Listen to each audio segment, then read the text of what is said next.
Welcome to episode 8 of Truck Case Mentor. I'm Fred Burkey, and this is part 1 of our series on depositions. Let's get started.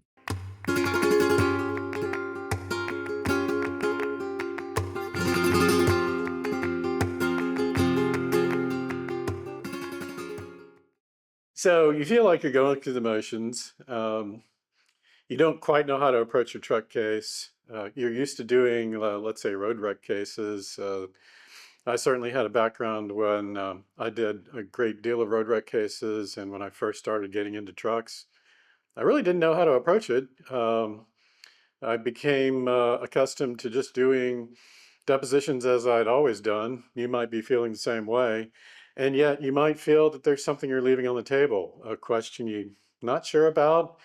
You're not sure exactly which of the employees in the truck company to depose, or what to ask them, or even what the issues are involved. And so you're left feeling, gosh, did I leave something on the table? Is there an important piece of evidence that I could have gotten, but I just wasn't there, and my questioning just wasn't up to speed. And you might just have this nagging sense that you don't feel confident in what you're doing, and you're not doing your best work. This is how to get the most effective depositions in a truck case. Number one, work to improve your skills. Like anything else in life, depositions take practice and training. One of the first things you can do is take AAJ's Advanced Deposition College. You're going to learn some great things in that course. I took it years ago, and it helped me all the way to this day. You're going to learn things like how to effectively examine a witness, learning how to structure your organization so that you are prepared for your depositions, things like Mark Kozorotsky's Death Star deposition notice. I use that a lot. And actually, I think of it as a document deposition. So what that does is trains you to think about what documents you're going to need to effectively conduct your substantive depositions later in the case. A document deposition is going to be designed solely to identify documents in a case, to authenticate them, and establish that they're genuine, and to understand the world of documents that any truck case might have. In any case, there can be something like 30,000 some odd documents. Another technique you'll learn in the Advanced Deposition College is Philip Miller's mousetrap theory. That's a way of boxing in a witness to have a systematic series of questions that lead to a conclusion that the witness can't escape. It's not so much trickery as it is a use of logic and establishing a chain of admissions that ultimately will get you to the admission that you need in the case. And then a recent course offered by a group of attorneys called Connectionology, and they have a course that they offer yearly in, I believe it's San Antonio, Texas. Forgive me, Fort Worth. And that deposition seminar is focused on a really great premise, I think, and it's preparing your depositions as if you were at trial. So think of it as a preservation deposition as opposed to just strictly a discovery deposition. So the difference there would be you're preparing your visuals in advance. You bring them to the deposition ready to go as if you were going to be deposing a witness for trial on depo. And in that effort, it's forcing you, or I should say it's training you to think in terms of what are the key takeaways I need from any given witness? How does that fit in the overall structure of my case? How does it fit within the theory of the case that I've established? And it creates a nice, I think, tight package and a very focused approach to the depositions you need in a truck case.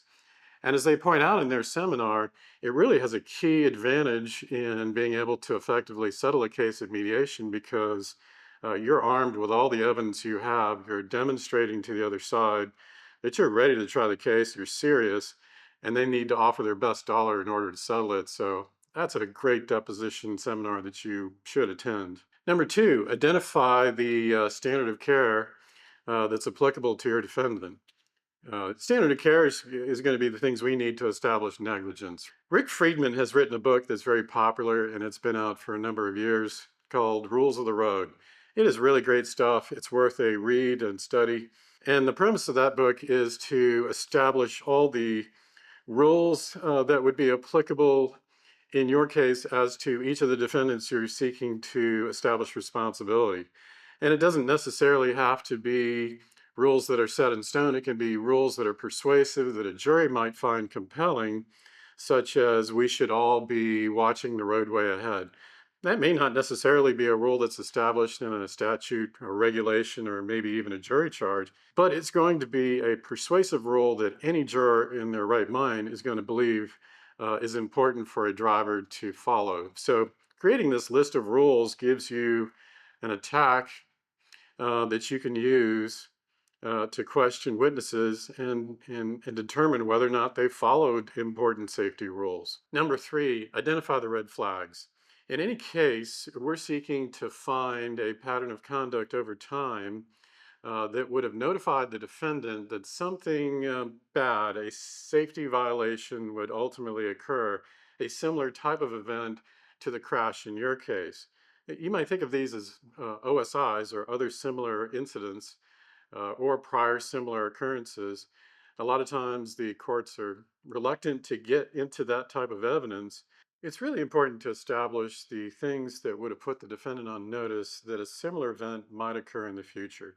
You think of these as red flags. I like to think of it as an airplane crash. Yeah, for some reason, I'm fascinated with watching those documentaries about how airplanes crash. Probably because it's a relationship, I think, or a good analogy to truck cases, because a truck case is a system. So in any systemic failure, there's going to be a series of failures that lead up to the main event that ultimately will cause the crash. And over time, these events add up and combine to create something um, that could have been prevented. In other words, the truck driver, let's say he is sleepy, he is tired, it's late at night, he rear ends your client. Looking back in time, you're going to want to ask the defendant all of the different types of similar events that occurred maybe with other drivers that would have predicted the same type of crash in your case. These red flags are then going to be separate events. Oftentimes in a case, I can find something on the order of 6 or 7 red flags. And each of these red flags, you're going to want to ask the defendant, okay, what did you do? And how quickly did you make this change? And best of all, you're going to find most often than not that the defendant, when faced with this question, is going to say, well, we didn't really do anything. If that's the case, and you can establish that over, say, 9 prior events when they were warned about something serious that could have happened and yet chose to do nothing, then that's going to lead the path to punitive damages. And if not punitive damages, it's going to be conduct that's aggravating. In other words, a jury is going to see that information.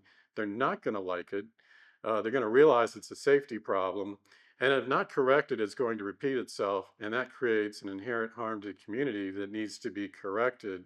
A jury is going to feel compelled to act, as opposed to what often we can fall into, which is just questioning the driver about what he did wrong, and then you're confined only to the events of the crash and not looking beyond that. I think a jury is far more willing to forgive a one-off event to a driver that maybe made a one-time mistake, but if you can show that this is a pattern that repeats itself, the jury is going to feel compelled to act and give you a much greater reward, either at settlement or at trial. Thanks for listening to this episode of Truck Case Mentor. If you have any questions or if there's just any way I can help, don't hesitate to reach out. Fred at TruckCaseMentor.com. Thanks for listening.